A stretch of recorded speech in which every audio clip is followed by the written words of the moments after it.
Nifty के अंदर जो मेन स्टॉक्स हैं उनकी ग्रोथ के बारे में ये ग्रोथ स्टोरी इंडिकेट करती है कि वो 24 टाइम्स की ग्रोथ लास्ट 30 सालों में देखी गई है। ऐसा क्यों, क्या रीज़न है जिसके कारण अलग अलग स्टॉक्स के अलग अलग वेटेज होते हैं। कुछ ऐसे स्टॉक्स भी निफ्टी में है जिसका वेटेज केवल 0.5% है या 1% के आसपास है। अंबानी जी के पास डेड स्टॉक्स में यानी उनके पास पड़े होंगे और वो डेली उसकी खरीद बिक्री नहीं कर रहे हैं, तो लिक्विडिटी कहाँ से आएगी। जिस स्टॉक का सबसे ज़्यादा फ्री फ्लोट मार्केट कैपिटलाइजेशन है उसको ज़्यादा वेटेज दी जाती है, और जिस स्टॉक का फ्री फ्लोट मार्केट कैपिटलाइजेशन कम है उसे कम वेटेज दी जाती है। ये क्राइटेरिया में जो भी स्टॉक्स के सिलेक्शन आए उसमें से रैंकिंग होगी, और जिस स्टॉक की रैंकिंग सबसे ऊपर होगी और मार्केट कैप और फ्री फ्लोट ज़्यादा होगा, उसी के हिसाब से उसको वेटेज असाइन किया जाता है। ये तीन डेटा सबसे इंपॉर्टेंट है from a valuation point of view और from a risk point of view. Generally ये 3-4 डेटा पॉइंट पे नज़र रखनी चाहिए। तो अगर मैं इन 4 सेक्टर को सम करूं तो ये आपको करीब आएंगे 35, 45, 55 और अप्रॉक्सीमेटली 60% वेटेज केवल इन 4 स्टॉक्स को मिला के आता है। तो अगर आपको निफ्टी को प्रॉपरली ट्रेड करना है, प्रॉपरली ट्रैक करना है, तो अगर आप इन 4 स्टॉक सेक्टर को प्रॉपर ट्रैक कर पाते हैं तो आप निफ्टी को बहुत हद तक कैच कर सकते हैं कि निफ्टी की क्या पॉसिबल मूवमेंट बन सकती है। तो ये जो वेट है ये प्राइस के मूवमेंट के हिसाब से वेट चेंज होता रहता है, बट ऐसा नहीं है कि हर दिन मेजर चेंजेस आता है। बहुत ज़्यादा प्राइस में मूवमेंट अगर हो गई 15-20% की तो जाकर के कोई चेंजेस दिखता है, अदरवाइज बहुत माइनर पॉइंट्स में आपको चेंजेस दिखेंगे। नमस्कार दोस्तों, आप सभी का आज के वीडियो में बहुत बहुत स्वागत है। और आज हम लोग बात करने वाले हैं निफ्टी 50 के ऊपर। निफ्टी में हम लोग हर दिन ट्रेड करते हैं बट आज हम समझेंगे कि निफ्टी किस तरीके से बनी है, निफ्टी कब बनी है, और निफ्टी के अंदर जो 50 स्टॉक्स हैं वो उसे किस तरीके से सेलेक्ट किया जाता है। निफ्टी में केवल 50 स्टॉक्स ही क्यों है, उसे कैसे हम रीबैलेंस करते हैं, और पूरा का पूरा निफ्टी के कंस्ट्रक्शन को समझने की कोशिश करेंगे। निफ्टी के अंदर कौन कौन से सेक्टर्स मेजर वेटेज रखते हैं, कौन कौन से स्टॉक्स मेजर वेटेज रखते हैं, और हमें कौन से स्टॉक्स को ट्रैक करने से निफ्टी को ट्रैक करना आसान हो जाएगा, कौन से सेक्टर पे हमें स्पेसिफिकली ध्यान रखना है ताकि निफ्टी को हम पकड़ सकें। तो आज हम पूरा निफ्टी के बारे में समझेंगे कि किस तरीके से निफ्टी का कंस्ट्रक्शन है। आइए चलते हैं डिटेल में। और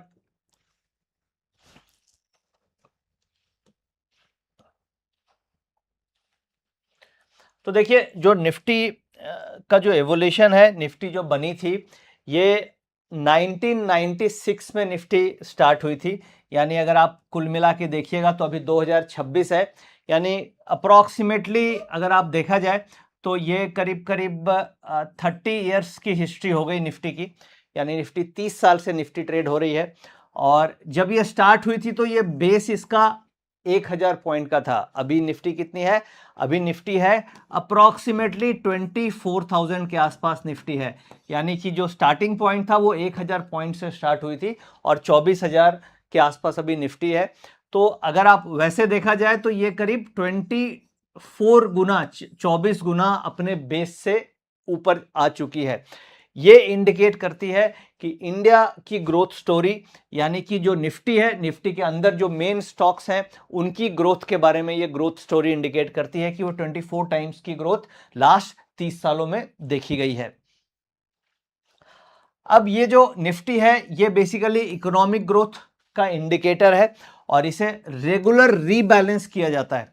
अब रीबैलेंसिंग का मतलब ये हो गया कि निफ्टी के अंदर 50 स्टॉक हैं तो हर 6 महीने में रीबैलेंसिंग होती है, और ये देखा जाता है कि जो स्पेसिफाइड क्राइटेरियाज हैं वो क्राइटेरिया जो स्टॉक्स उसके अंदर हैं वो मीट कर रहे हैं या नहीं कर रहे हैं। वो क्या क्राइटेरियाज हैं वो हम आगे एग्जांपल्स के थ्रू समझेंगे, बट यहाँ पे हम यही समझते हैं कि एवरी 6 मंथ रीबैलेंसिंग होती है, और उसमें अगर वो क्राइटेरिया में वो स्टॉक फुलफिल नहीं करता है तो वो निफ्टी से बाहर हो जाता है और दूसरे स्टॉक को चांस मिलता है निफ्टी के अंदर आने का। तो वो क्या क्या क्राइटेरिया है ये हम आगे डिटेल में इसी वीडियो में समझेंगे। तो बट यहां पे रीबैलेंसिंग हर 6 महीने में होती है। अब जो निफ्टी है इसके अंदर कुल मिला के 50 स्टॉक्स होते हैं, जैसे हम लोग जानते हैं कि निफ्टी के अंदर कुल मिला के 50 स्टॉक्स होते हैं। रिलायंस है, इन्फोसिस है, टीसीएस है, बहुत सारे ये स्टॉक्स के बारे में आप लोगों ने सुना होगा। तो वो 50 स्टॉक्स हैं, बट ये 50 स्टॉक्स का हर स्टॉक्स का अलग अलग वेटेज होता है, और ये वेटेज किस बेसिस पे कैलकुलेट होता है ये जानना बहुत जरूरी है। और ये सारा का सारा जो निफ्टी है इसकी प्राइसिंग रियल टाइम बेसिस पे कैलकुलेशन होती है, यानी लाइव मार्केट में निफ्टी चल रही है, जैसे हम लोग ट्रेड करते हैं निफ्टी ऑप्शंस, उसी तरीके से निफ्टी की जो कैलकुलेशन है वो लाइव मार्केट में होती है। और ये जो 50 स्टॉक्स हैं, आपने सुना होगा हर स्टॉक का अलग अलग वेटेज है। जैसे मान लीजिए HDFC बैंक है, HDFC बैंक है, इसका वेटेज फॉर एग्जांपल 10% के आसपास है। रिलायंस इंडस्ट्रीज का वेटेज 9% के आसपास है, ठीक है। फिर इन्फोसिस, इन्फी का वेटेज 6% के आसपास है। अब HDFC का वेटेज 10% है, और रिलायंस का वेटेज 9% है, इन्फोसिस का वेटेज 6% है। ऐसा क्यों? क्या रीजन है जिसके कारण अलग अलग स्टॉक्स के अलग अलग वेटेज होते हैं? कुछ ऐसे स्टॉक्स भी निफ्टी में है जिसका वेटेज केवल 0.5% है या 1% के आसपास है। तो ये किस फैक्टर्स पे डिपेंड करते हैं ये समझना हमें बहुत जरूरी है। तो ये डिपेंड करता है फ्री फ्लोट मार्केट कैपिटलाइजेशन पे। अब ये फ्री फ्लोट क्या होता है? फ्री फ्लोट मार्केट कैपिटलाइजेशन, जैसे सपोज कीजिए कोई कंपनी है, जैसे मान लीजिए रिलायंस को ही लेते हैं, रिलायंस है, और इसकी प्रमोटर होल्डिंग, यानी कि प्रमोटर्स की जो होल्डिंग, ये सपोज कीजिए 50% है, और जो स्टॉक्स अवेलेबल फॉर ट्रेडिंग है, यानी कि एक होती है प्रमोटर्स की होल्डिंग और एक हो गई वैसे स्टॉक्स जो मार्केट में अवेलेबल है ट्रेडिंग के लिए, उसे हम बोलते हैं फ्री फ्लोट स्टॉक्स, यानी वो फ्री है, उसे कोई भी ट्रेड खरीद बिक्री कर सकता है। जैसे प्रमोटर की जो होल्डिंग है वो लॉक्ड इन होती है नॉर्मली, और प्रमोटर्स अपने स्टेक को फ्रीक्वेंटली खरीद बिक्री नहीं करते हैं, तो वो एक तरीके से डेड स्टॉक हो गया। अब जैसे रिलायंस के जो स्टॉक्स हैं वो अंबानी जी के पास डेड स्टॉक्स में, यानी उनके पास पड़े होंगे और वो डेली उसकी खरीद बिक्री नहीं कर रहे हैं। तो लिक्विडिटी कहां से आएगी? लिक्विडिटी आएगी जो स्टॉक्स मार्केट में अवेलेबल है, फ्रीली अवेलेबल है, उसे हम बोलते हैं फ्री फ्लोट मार्केट कैपिटलाइजेशन। तो जो इंडेक्स में वेटेज कैलकुलेट होता है वो कैलकुलेट होता है जिस स्टॉक का सबसे ज्यादा फ्री फ्लोट मार्केट कैपिटलाइजेशन है उसको ज्यादा वेटेज दी जाती है, और जिस स्टॉक का फ्री फ्लोट मार्केट कैपिटलाइजेशन कम है उसे कम वेटेज दी जाती है। और डिटेल में हम इसे एग्जांपल के थ्रू समझेंगे, बट यहां पे आप ये समझिए कि मान लीजिए जो प्रमोटर की होल्डिंग है वो 50% है, और 50% आपकी अगर फ्री फ्लोट है, तो इंडेक्स के वेटेज की कैलकुलेशन में हम इस 50% को ही कंसीडर करेंगे और ये 50% कंसीडर नहीं करेंगे। तो हर स्टॉक का अलग अलग फ्री फ्लोट मार्केट कैपिटलाइजेशन होती है, जिसके कारण हर स्टॉक का अलग अलग वेटेज दिया जाता है। अब यहां पे आप ऐसा समझें कि जिस स्टॉक में ज्यादा फ्री फ्लोट होगी और उसका प्राइस मार्केट कैप अगर बड़ा होगा तो उसको ज्यादा वेटेज निफ्टी में मिलेगी। जैसे फॉर एग्जांपल HDFC बैंक है, इसका वेटेज अगर निफ्टी में हाईएस्ट है तो इसका मतलब HDFC बैंक का highest free float stocks available for trading है, और इसके प्राइस के हिसाब से अगर हम मार्केट कैप निकालें तो ये सबसे highly valued free float stocks अभी अवेलेबल है, इसलिए इसकी वेटेज सबसे हाई है। तो ये हो गया हमारा, इसकी जो कैलकुलेशन होती है वो free float market capitalisation methodology से कैलकुलेट की जाती है। और जो इंडेक्स है, जो निफ्टी है, ये बेंचमार्किंग में काफी यूज होता है। इंडेक्स फंड्स, ETF और स्ट्रक्चर्ड प्रोडक्ट्स के बेंचमार्किंग में हमें निफ्टी 50 को यूज किया जाता है। जैसे आपने सुना होगा स्ट्रक्चर प्रोडक्ट्स बहुत सारे मार्केट में अवेलेबल हैं, ETF बहुत सारे अवेलेबल हैं, तो मोस्ट ऑफ द जो स्ट्रक्चर्ड प्रोडक्ट्स होते हैं वो जनरली निफ्टी 50 पे ही फॉर्मुलेट किए जाते हैं और उसके ऊपर स्ट्रक्चर बनाई जाती है। नाउ अब मान लीजिए नेक्स्ट, अब हम इसके और डिटेल में समझने की कोशिश करते हैं कि किस तरीके से ये फ्री फ्लोट कैलकुलेशन होती है। तो जो मेथोडोलॉजी है ये समझना सबसे इंपॉर्टेंट है, समझना कि जो निफ्टी की मार्केट कैपिटलाइजेशन है इसकी जो कैलकुलेशन होती है वो फ्री फ्लोट मार्केट कैपिटलाइजेशन के बेसिस पे होती है। फ्री फ्लोट का मतलब आप समझ गए होंगे कि फ्री फ्लोट मतलब वो स्टॉक्स जो अवेलेबल फॉर ट्रेडिंग है, जो अवेलेबल फॉर इन्वेस्टमेंट है, जो प्रमोटर होल्डिंग के अलावा जो स्टॉक्स है, हो सकता है एफआईज के पास हो सकता है म्यूचुअल फंड्स के पास हो सकता है रिटेल के पास हो, वो डिफरेंट, वो फ्री फ्लोट के अंदर ही आएगी। केवल जो प्रमोटर्स के पास होल्डिंग है उसे हम निकाल दें बाहर, उसके अलावा जो भी स्टॉक्स हैं ट्रेडिंग के लिए, इन्वेस्टमेंट के लिए, वो फ्री फ्लोट के अंतर्गत आती है। अब जैसे कि हम लोगों ने समझा कि निफ्टी का जो लॉन्च डेट है वो 22 अप्रैल 1996 को ये लॉन्च हुआ था, तो अप्रोक्सीमेटली 30 साल के आसपास निफ्टी की हिस्ट्री हो गई। बेस वैल्यू 1000 है, कैलकुलेशन रियल टाइम, और इसकी रीबैलेंसिंग हर 6 महीने में होती है।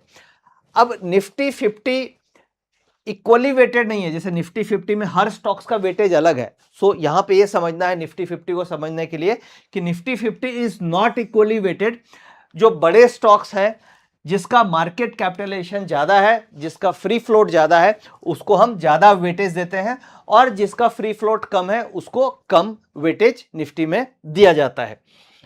अब हम किस तरीके से कैलकुलेट करते हैं, तो स्टेप 1, जो start with the market value of each company, जो भी कंपनी निफ्टी के अंदर है, उसके बाद उसका फ्री फ्लोट निकाला जाता है, और फिर larger float value means larger index weight, यानी जिसका वेटेज ज्यादा मिलता है अगर उसका फ्री फ्लोट ज्यादा है। अब इसे हम चलिए एक एग्जांपल से समझने की कोशिश करते हैं, तो और ये हमारा क्लियर होगा।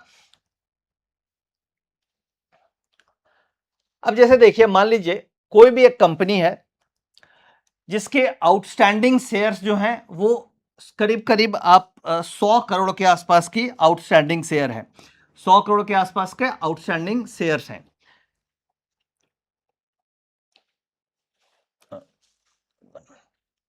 हाँ, 1 मिनट। तो हम यहाँ पे बातचीत कर रहे थे एक एग्जाम्पल की, कि इस एग्जाम्पल के थ्रू समझते हैं free float market capitalisation method कैसे कैलकुलेट किया जाता है।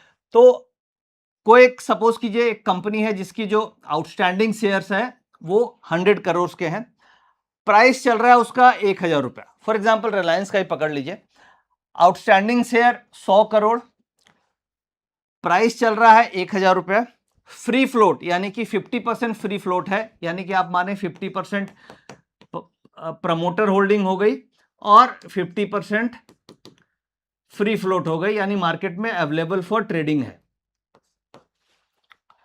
फ्री फ्लोट, तो अगर आप, अब मुझे फ्री फ्लोट मार्केट कैप निकालनी है, तो फ्री फ्लोट मार्केट कैप कैसे निकलेगी, यानी कि जो टोटल शेयर्स हैं 100 करोड़ के मल्टीप्लाइड, तो यहां से मेरे को केवल 50 करोड़ मल्टीप्लाइड बाई 1000 रुपीज का जो प्राइस है, तो मेरे पास फ्री फ्लोट मार्केट कैप निकल गई 50,000 करोड़ की। तो दिस विल बी कंसीडर्ड, इसे हम कंसीडर करेंगे इंडेक्स के वेटेज कैलकुलेशन में। अगर हम इंडेक्स के वेटेज को कैलकुलेट करेंगे तो हम केवल फ्री फ्लोट मार्केट कैप को कंसीडर करेंगे। जिस स्टॉक का फ्री फ्लोट मार्केट कैप ज्यादा होगा उसे ज्यादा वेटेज मिलेगा। जैसे मान ली निफ्टी में 50 स्टॉक्स है, तो 50 स्टॉक्स में ये इंपॉर्टेंट क्राइटेरिया है। इसके अलावा और भी क्राइटेरियाज है जिसके बारे में हम लोग बातचीत करेंगे, बट ये क्राइटेरिया में जो भी स्टॉक्स के सिलेक्शन आए उसमें से रैंकिंग होगी, और जिस स्टॉक की रैंकिंग सबसे ऊपर होगी और मार्केट कैप और फ्री फ्लोट ज्यादा होगा, उसी के हिसाब से उसको वेटेज असाइन किया जाता है। अब लार्जर, हाँ,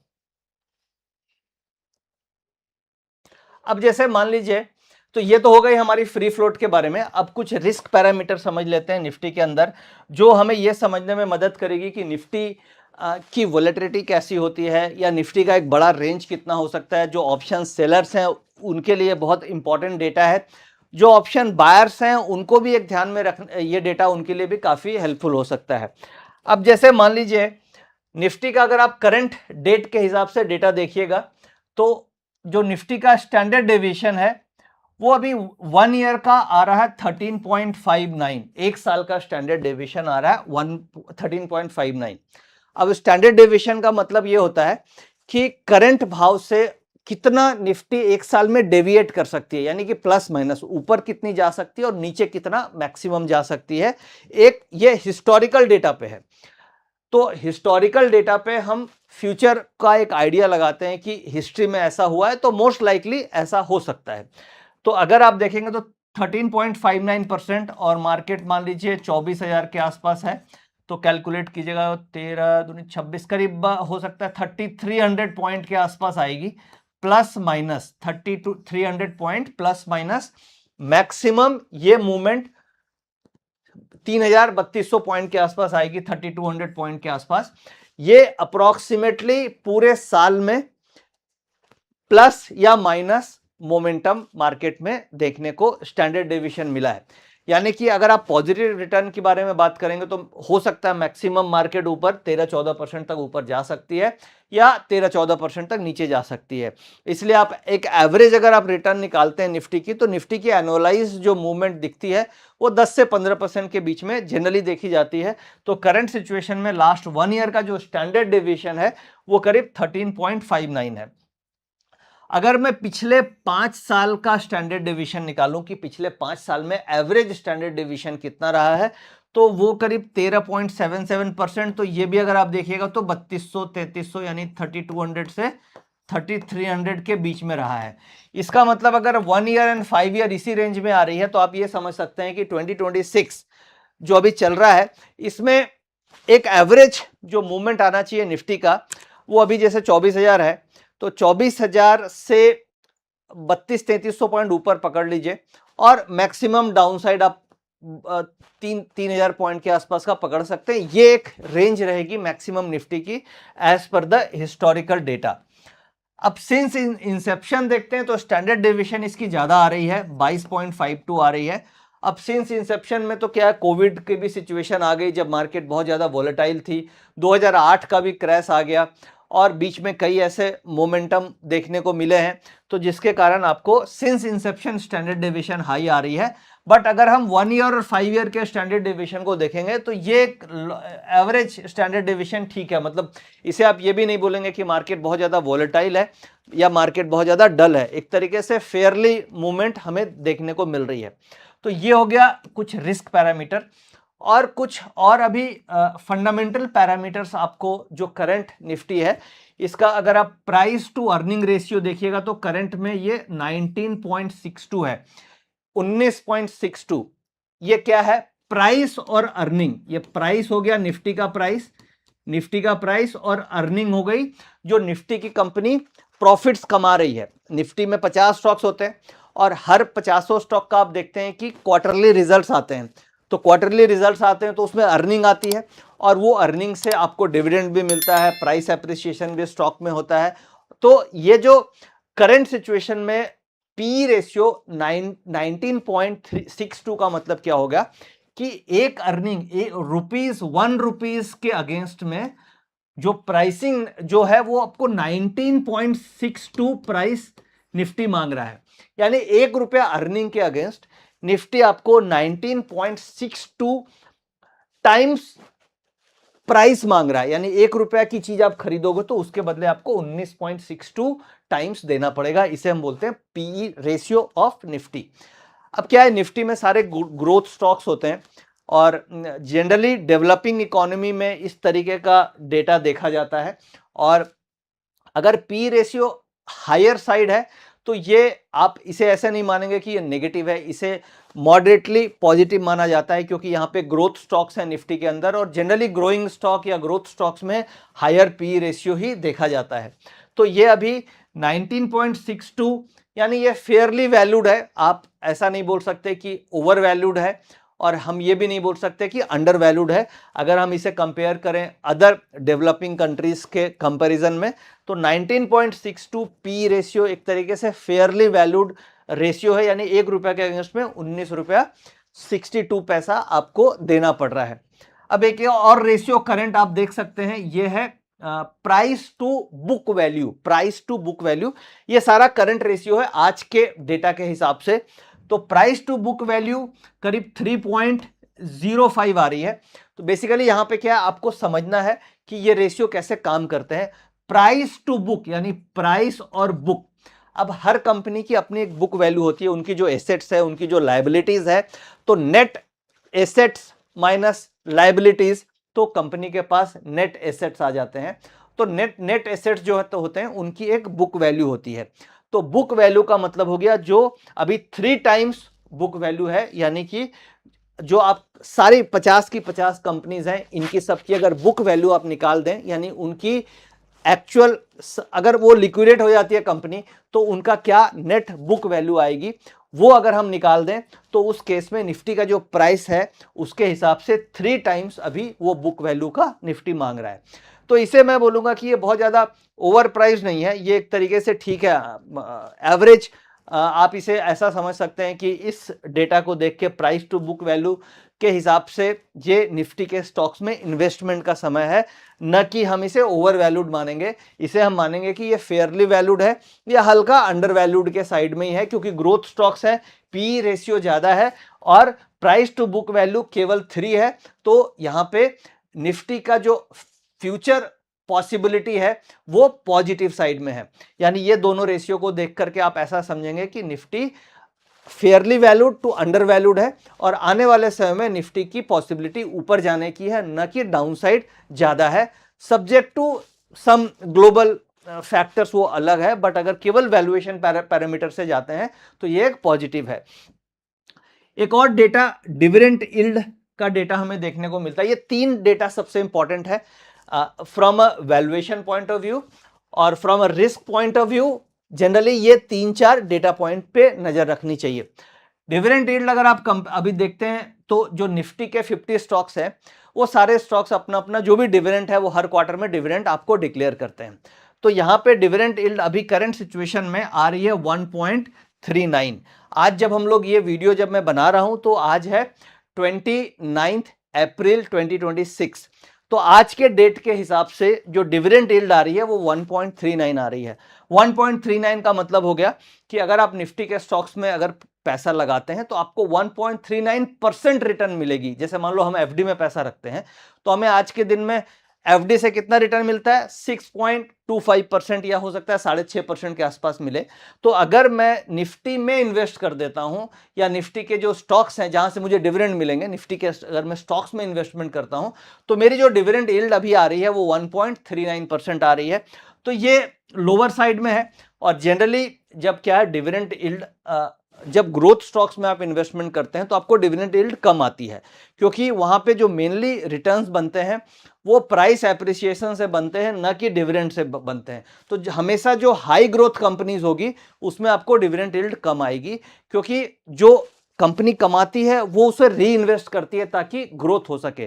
तो जो लो ग्रोथ कंपनी होगी वहां पे आपको डिविडेंड यील्ड हो सकता है ज्यादा आ जाए, बट हाई ग्रोइंग कंपनी में डिविडेंड यील्ड कम आती है।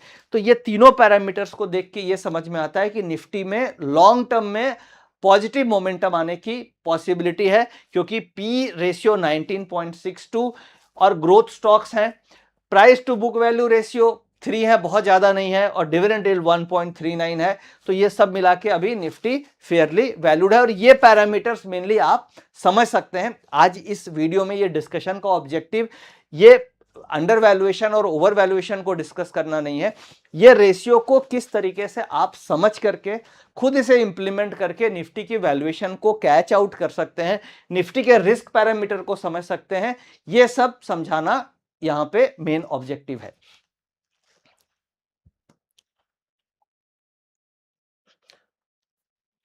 अब हम चलते हैं निफ्टी के कंस्ट्रक्शन में, कि जो निफ्टी का कंस्ट्रक्शन है उसके अंदर क्या मेन सेक्टर्स हैं और हमें ट्रेडिंग के लिए किन सेक्टर्स पे मेजर फोकस करना चाहिए। तो जो निफ्टी है, निफ्टी के अंदर जैसे आपने देखा 50 स्टॉक्स होते हैं, बट जो 50 स्टॉक्स हैं वो डिवाइडेड इनटू डिफरेंट सेक्टर्स हैं। सबसे इंपॉर्टेंट जो हाई वेटेज वाला सेक्टर है वो है फिनेंशियल सर्विसेज, जिसके अंदर सारे बैंक्स आते हैं और इसका कोर वेटेज 35.45% है, यानी कि बैंक निफ्टी से जनरली लीडरशिप निफ्टी को मिलती है। अगर बैंक निफ्टी ऊपर जा रही है तो निफ्टी का मोस्ट लाइकली ऊपर जाने के चांसेस बहुत हाई होते हैं, और अगर बैंक निफ्टी नीचे जाती है तो निफ्टी ऊपर जाने के चांसेस कम होते हैं। तो इसलिए हमें फाइनेंशियल सर्विसेज और बैंकिंग पे काफी क्लोज मॉनिटरिंग करनी चाहिए कि बैंक निफ्टी कैसे परफॉर्म कर रही है। Now sector number 2 oil and gas, जिसका वेटेज अप्रोक्सीमेटली 11% के आसपास निफ्टी में है। और थर्ड आ गई हमारी इंफॉर्मेशन टेक्नोलॉजी और फोर्थ हो गए हमारे ऑटोमोबाइल।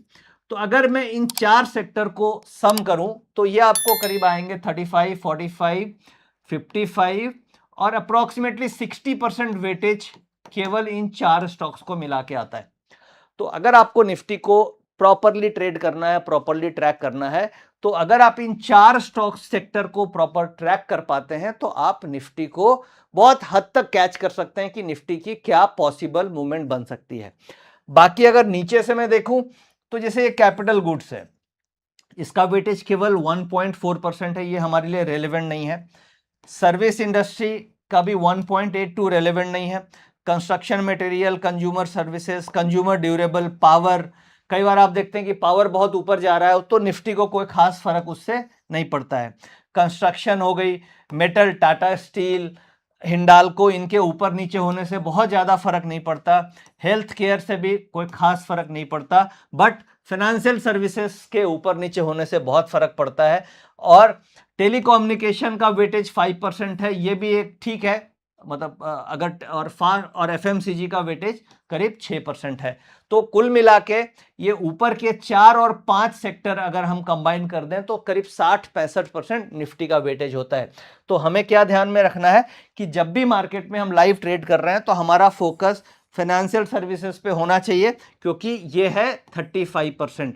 इसके बाद हमें ऑयल एंड गैस पे भी देखना है, जो जिसके अंदर रिलायंस इंडस्ट्रीज आता है, जिसका वेटेज है 11%।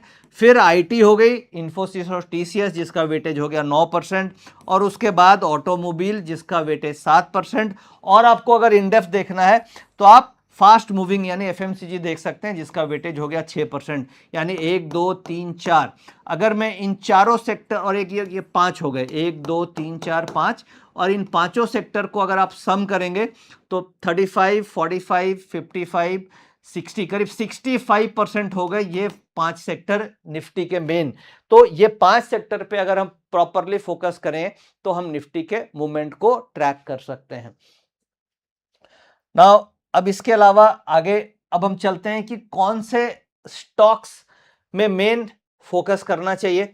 अब जैसे मान लीजिए इसी में हम समझे कि फाइनेंशियल सर्विसेज 34%, टॉप 3 सेक्टर्स को अगर आप मिला देंगे तो 55% हो जाएगा। ये टॉप 3 को अगर आप कंबाइन करेंगे तो 55 हो जाएगा।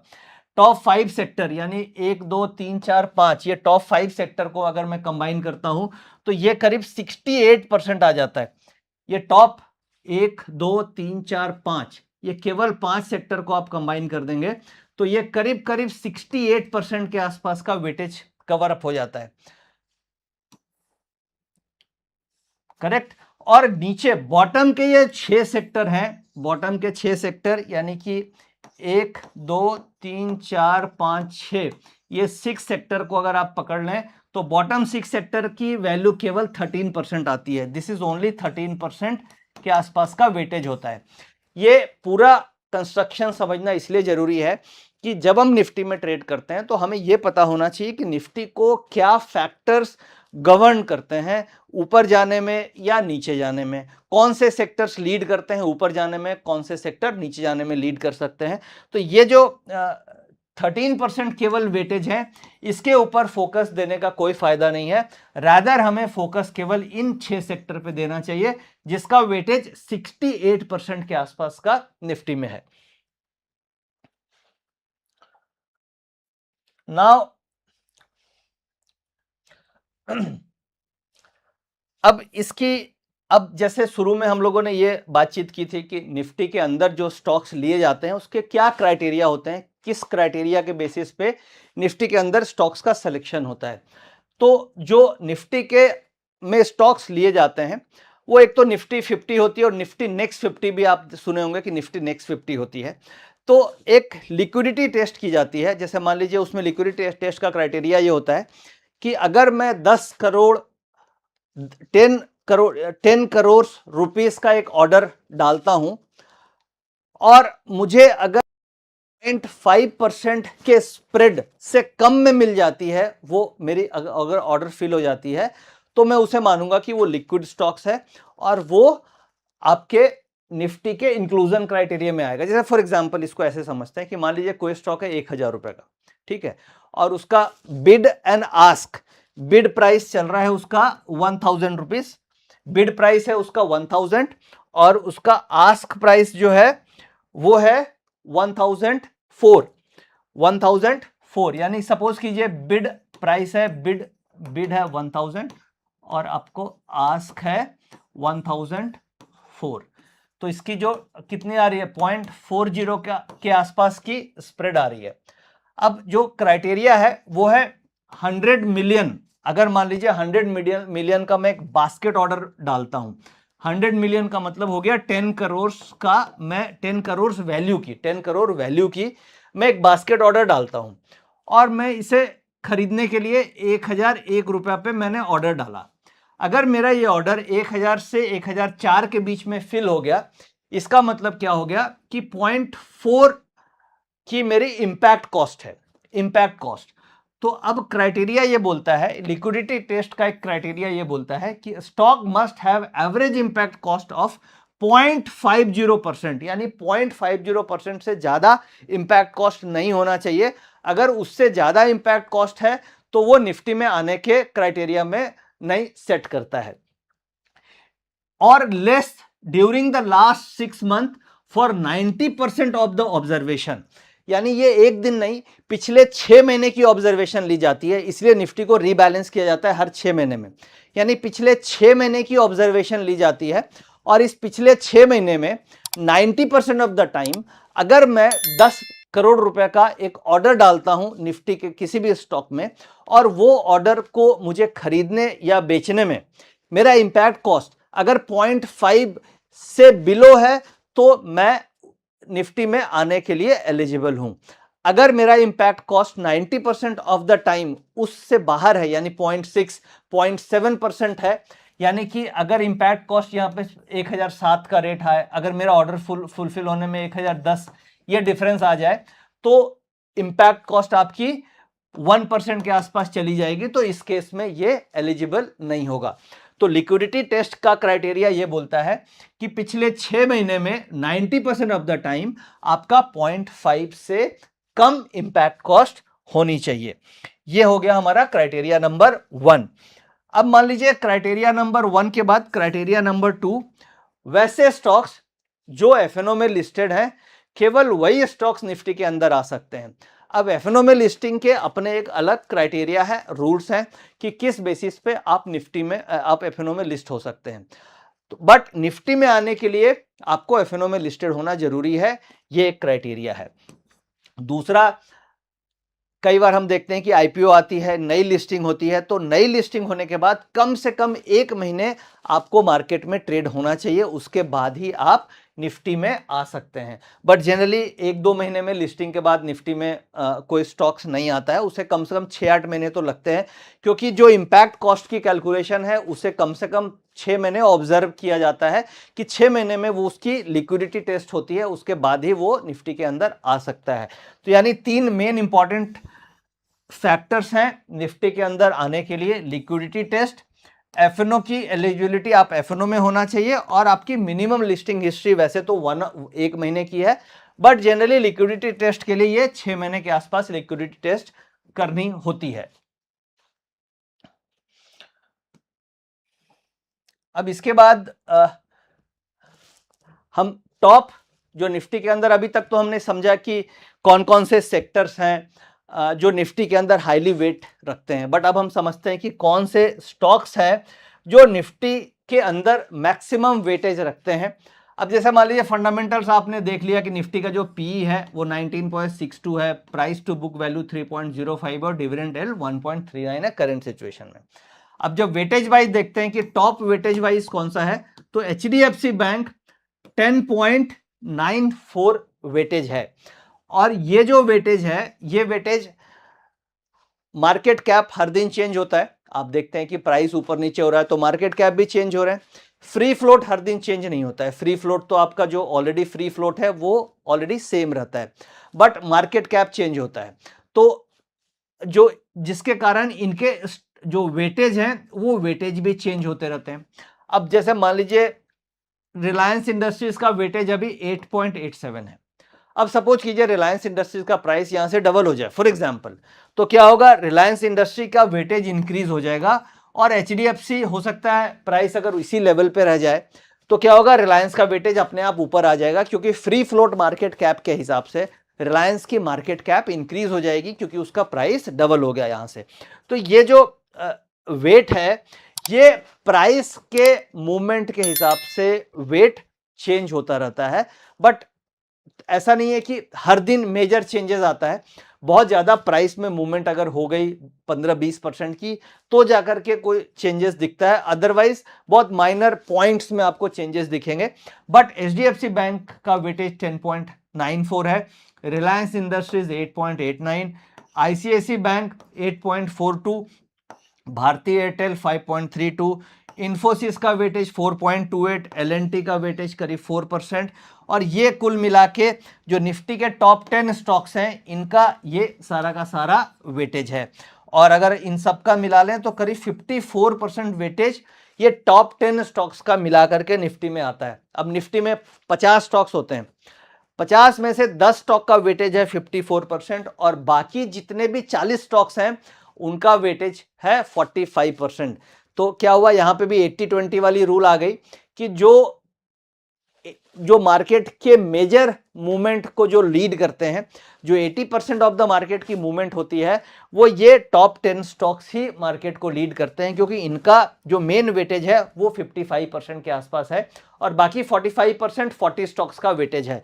तो ये स्टॉक्स बहुत इंपॉर्टेंट है, जो एक निफ्टी ऑप्शन बायर हो या सेलर हो उनको ये क्लोजली ये स्टॉक्स को रेगुलर ट्रैक करना चाहिए।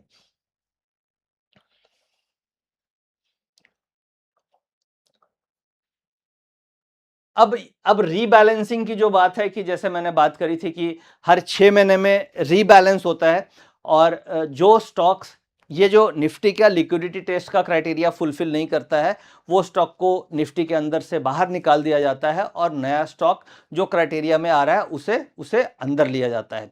अब इसमें क्या है, ये जो रीबैलेंसिंग का कट ऑफ डेट है ये एक तो 31 जनवरी को है और दूसरा जुलाई 31 को है। अब रीबैलेंसिंग में क्या होता है कि मान लीजिए अगर कोई स्टॉक निफ्टी से बाहर हो गई तो बहुत सारे ईटीएफ्स होते हैं, बहुत सारे म्यूचुअल फंड होते हैं, वो उन स्टॉक्स को बेच देते हैं क्योंकि उनको ये मैंडेट होता है कि वो निफ्टी 50 स्टॉक्स में इन्वेस्ट करेंगे। तो अगर कोई स्टॉक निफ्टी से बाहर जा रहा है तो उसका रिएक्शन क्या होता है, उस स्टॉक में सेलिंग आती है और वो नेगेटिव होता है उस स्टॉक के लिए। अगर किसी स्टॉक को निफ्टी में इंक्लूड कर किया जाता है तो उस स्टॉक के लिए पॉजिटिव होता है और वो स्टॉक ऊपर जाता है, क्योंकि अगर निफ्टी में वो इंक्लूड हो रहा है तो उसमें कुछ ना कुछ पॉजिटिव डेवलपमेंट हुआ है from a liquidity point of view. और उसके बाद उसको फंड्स की बाइंग आती है, म्यूचुअल फंड्स की बाइंग आती है, ईटीएफ में बाइंग आती है, स्ट्रक्चर प्रोडक्ट्स में बाइंग आ सकती है। तो इसलिए डिमांड सप्लाई में चेंजेस आते हैं। तो हमेशा हमें जब जनवरी 31 के आसपास, मान लीजिए जब जनवरी 31 जब रीबैलेंसिंग हो रही है तो उस समय हमें ये ध्यान रखना होता है कि कौन से स्टॉक्स में रीबैलेंसिंग हो रही है और उस समय मार्केट में आप देखिएगा कि एक तरीके का मोमेंटम आता है। और तो हमेशा जनवरी 31 के आसपास और जुलाई 31, अभी हम लोग बातचीत है मई के आसपास हम लोग हैं, तो मान लीजिए जून जुलाई 31 के आसपास आपको एक अपॉर्चुनिटी मिलती है, ट्रेडिंग अपॉर्चुनिटी। यानी निफ्टी में 1-2 दिन पहले जब रीबैलेंसिंग का टाइम आता है तो एक डिफरेंट काइंड ऑफ मोमेंटम चालू हो जाता है, तो वहां पे भी एक ट्रेडिंग अपॉर्चुनिटी जनरेट होती है। तो ये पूरा प्रोसेस है, रूल ड्रिवन है और इसके और ये जो भी चेंजेस होते हैं उसका 4 वीक प्रायर नोटिस एक्सचेंज देती है कि भाई ये कॉन्ट्रैक्ट निफ्टी से निकल रहा है और ये कॉन्ट्रैक्ट ऐड हो रहा है। तो उस समय 4 वीक प्रायर नोटिस जब आपको मिलता है तो उस केस में आप उसी हिसाब से ट्रेडिंग स्ट्रेटजी अपनी प्लान कर सकते हैं।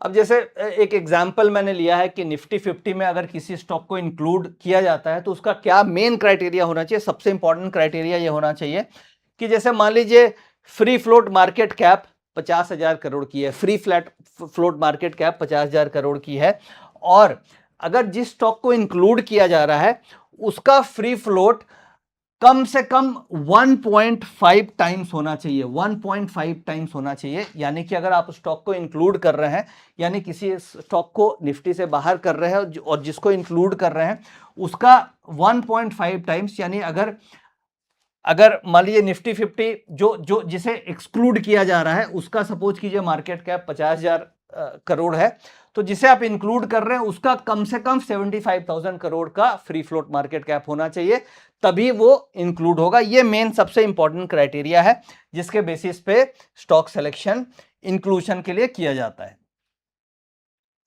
अब जैसे मान लीजिए हम लोग निफ्टी 50 के बारे में हम लोग हमेशा सुनते हैं निफ्टी 50, बट निफ्टी 50 के बहुत सारे और भी फैमिली मेंबर्स हैं, और उस फैमिली मेंबर्स में क्या क्या आती है, उस फैमिली मेंबर्स में एक तो निफ्टी 50 हम लोग सुनते हैं, निफ्टी नेक्स्ट 50 यानी निफ्टी के बाद वाले जो अगले 50 स्टॉक्स हैं वो है Nifty next 50, Nifty 100, Nifty 200, Nifty 500, mid cap 50, mid cap 100, ये निफ्टी के सारे फैमिली मेंबर्स हैं। अगर हम सेक्टोरल बात करें तो Nifty bank, Nifty IT, Nifty PSU bank, Nifty FMCG, Nifty private banks, Nifty metal और निफ्टी फाइनेंशियल सर्विसेज, ये हो गए सेक्टोरल डिवीजन। फिर आपको थीमेटिक डिवीजन में निफ्टी सीपीएससी, निफ्टी कमोडिटीज के स्टॉक्स, निफ्टी एनर्जी के स्टॉक्स, निफ्टी सरिया के स्टॉक्स और निफ्टी 100 लिक्विड और निफ्टी इंफ्रा के स्टॉक्स, ये सारे थीमेटिक इंडेक्स फैमिली में आते हैं।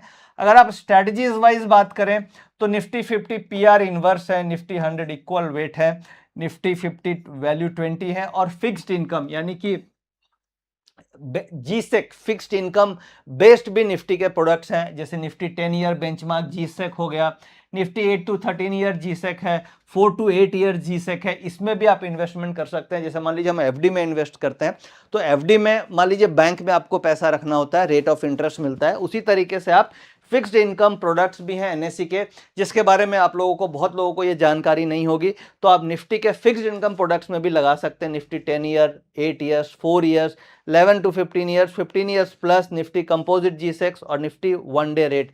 तो ये सारे के सारे निफ्टी के फैमिली इंडेक्स हैं, फैमिली प्रोडक्ट्स हैं। हम लोग केवल आज के दिन में निफ्टी या फिर निफ्टी नेक्स्ट इनके ऊपर हम फोकस करते हैं, या हम सेक्टोरल बैंक ट्रेडिंग होती है इसके ऊपर फोकस करते हैं, बट ये सारे के सारे निफ्टी के फैमिली इंडेक्स हैं।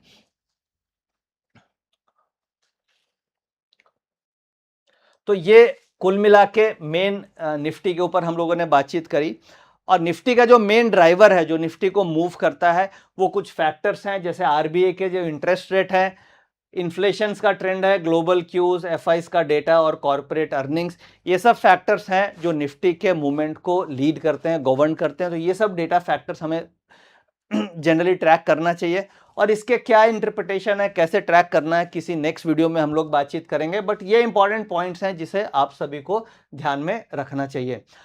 निफ्टी में जब आप ट्रेड करते हैं तो निफ्टी में ट्रेडिंग करने के लिए बहुत सारी अपॉर्चुनिटीज हमारे पास है। जनरली हम लोग ये जानते हैं कि हम mostly Nifty future and options के बारे में हम लोग ट्रेड करते हैं, बट आप इंडेक्स फंड्स पे भी इन्वेस्टमेंट कर सकते हैं। ETF एक बहुत अच्छा इन्वेस्टमेंट ऑप्शन है। ETF का मतलब हो गया कि आप निफ्टी के ETF लेकर के रख सकते हैं लॉन्ग टर्म के लिए, यानी निफ्टी तो एक हो गया फ्यूचर, और अगर आप निफ्टी का ETF लेते हैं तो आप डीमैट में, अपने डीमैट में निफ्टी को खरीद करके रख सकते हैं, जिसे हम बोलते हैं निफ्टी ETF। तो अगर आपको लगता है कि निफ्टी लॉन्ग टर्म में ऊपर जाएगी और डाउन साइड लिमिटेड है और मुझे फ्यूचर ऑप्शन में ट्रेड नहीं करना है, तो आपके लिए निफ्टी ETF खरीदना एक अच्छा ऑप्शन है। अगर आप SIP रूट के थ्रू भी निफ्टी में लॉन्ग टर्म इन्वेस्टमेंट कर सकते हैं, और बहुत सारे स्ट्रक्चर प्रोडक्ट्स मार्केट में अवेलेबल हैं जो निफ्टी पे डिराइव किए जाते हैं। तो निफ्टी में इन्वेस्टमेंट करने के बहुत सारे एवेन्यू हैं।